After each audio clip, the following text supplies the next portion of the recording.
Salam sejahtera, terima kasih kerana bersama dengan saya di Nazilin Unity Channel. Ini satu kejutan paling besar untuk Wan Saiful Wan Jan. Apabila melibatkan rasuah RM6.9 juta, pegawai SPRM buka aduan terhadap Wan Saiful. Apa jadi? Wan Saiful ni tak habis-habis dengan kontroversinya, tak habis-habis dengan pendedahan-pendedahannya. Tapi kebanyakannya yang dikatakan oleh netizen, semuanya seperti tin kosong, kata mereka. Seorang pegawai SPRM memberitahu dia membuat laporan terhadap bekas Ketua Penerangan Bersatu, Wan Saiful Wan Jan berhubung dakwaan, meminta dan menerima rasuah RM6.9 juta daripada sebuah syarikat yang dikaitkan dengan projek Central Spine Road bernilai RM232 juta.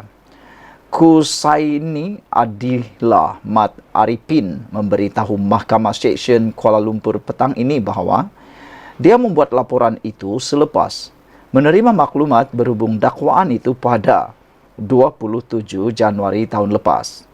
Semasa perbicaraan hari pertama kes pengubahan wang haram dan rasuah berkaitan projek Jana Wibawa terhadap ahli Parlimen Tasik Gelugur itu, Kusaini memberitahu bahawa maklumat itu diterima berdasarkan laporan SPRM sebelum ini. Saksi pendakwaan itu berkata, berdasarkan maklumat pada 2022 itu, Wan Saiful selaku Ketua Penerangan Bersatu ketika itu telah meminta dan menerima RM6.9 juta daripada Nepturian Berhad supaya syarikat itu boleh mendapatkan projek infrastruktur itu. Berdasarkan kepada maklumat tersebut, saya telah membuka satu borang aduan SPRM pada hari yang sama, iaitu pada 27 Januari 2023 sekitar jam 10.18 malam, kata Kusaini kepada Hakim Perbicaraan Rozinah Ayub. Saksi itu menambah, sebelum membuat laporan SPRM, dia telah berbincang dengan penolong pesuruhjaya SPRM, Mazri Muhammad Zaini, mengenai pembukaan laporan berkenaan.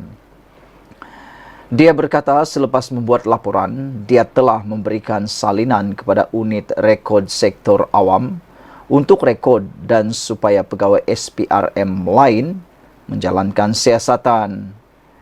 Bagaimanapun, semasa pemeriksaan balas oleh Peguam Bela Wan Saiful iaitu Amir Hamzah Arsyad, Kusaini berkata dia tidak tahu apa yang dimaksudkan dengan penggunaan kata bantu berkaitan firma itu untuk mendapatkan projek itu. Apabila Amir mencadangkan bahawa perkataan bantu adalah makna yang terlalu umum, dia tidak bersetuju. Bagaimanapun, apabila Peguam Bela menyiasatnya tentang maksud khusus bantu dalam konteks dakwaan terhadap Wan Saiful, dia berkata tidak tahu. Ketika Amir bertanya siapa yang memintanya membuat laporan dan dari mana dia menerima maklumat mengenai dakwaan terhadap Wan Saiful, Kusaini berkata dia tidak tahu. Tambahnya, dia tidak berjumpa Wan Saiful untuk mengambil keterangan sebelum membuat aduan kepada SPRM. Bagaimanapun, dia tidak bersetuju dengan dakwaan Amir bahawa dia membuat laporan SPRM palsu atau berniat jahat terhadap Wan Saiful. Untuk rekod, saksi itu hanya memberi keterangan mengenai laporan yang dibuat, manakala pegawai SPRM lain menjalankan siasatan sebenar terhadap tertuduh. Pada penghujung prosiding hari ini, seorang anggota pasukan pendakwaan memaklumkan Rozina bahawa mereka akan memanggil saksi pendakwaan iaitu Menteri Pelaburan, Perdagangan dan Industri Tengku Zafrul Abdul Aziz yang pernah memegang portfolio Menteri Keuangan antara Ogos 2021 dan Oktober 2022.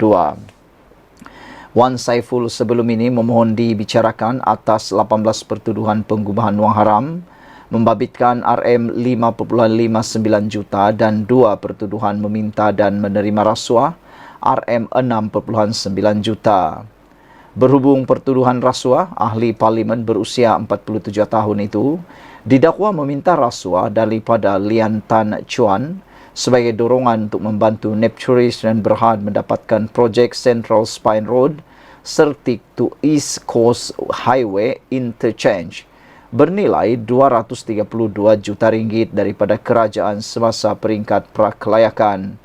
Dia juga dituduh menerima bagi dirinya suapan wang tunai berjumlah RM6,962,694 melalui akaun CIMB Bank Berhad milik syarikatnya WSA Advisory Group Sdn Berhad daripada akaun Maybank Islamic Berhad milik syarikat Nepturis Sdn Berhad sebagai upah membantu syarikat Nepturis mendapatkan surat setuju terima bagi projek itu.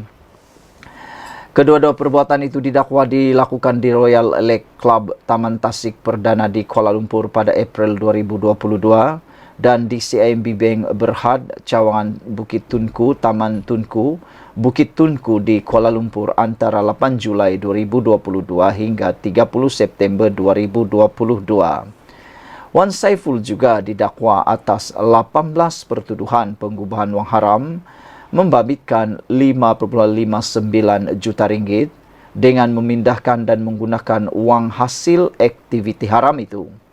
Antaranya untuk membayar pembelian sebuah kereta jenis Ford Ranger pembayaran kepada Majlis Sukan Negara Malaysia selain memindahkan wang berkenan ke beberapa akaun syarikat termasuk milik syarikat Sinar Kerangkraf Sendirian Berhad. Kesemua kesalahan itu didakwa dilakukan di cawangan CIMB Bank Berhad Bukit Tunku di Kuala Lumpur antara 12 Ogos dan 13 November 2022. Pertuduhan penggubahan wang haram dibuat mengikut Seksyen 4 dalam kurungan 1 kurungan B Akta Pencegahan Penggubahan Wang Haram, Pencegahan Pembiayaan Keganasan dan Hasil daripada Aktiviti Haram 2001 AMLA PTF PUA. Perbicaraan di hadapan Rozina disambung esok. Beberapa komen daripada netizen di ruangan Malaysia Kini menulis, Tok Mudin kata main isu 3R untuk tutup 1R iaitu rasuah. Red Parrot 2782 kata, syukur PH jadi kerajaan. Kalau tidak, habis duit rakyat disakau oleh pemimpin tidak bertanggungjawab. Rakyat pula terpedaya dan tertipu kerana pemimpin yang licik, pandai memainkan sentimen 3R, untuk menggambarkan kononnya mereka pejuang rakyat yang sejati.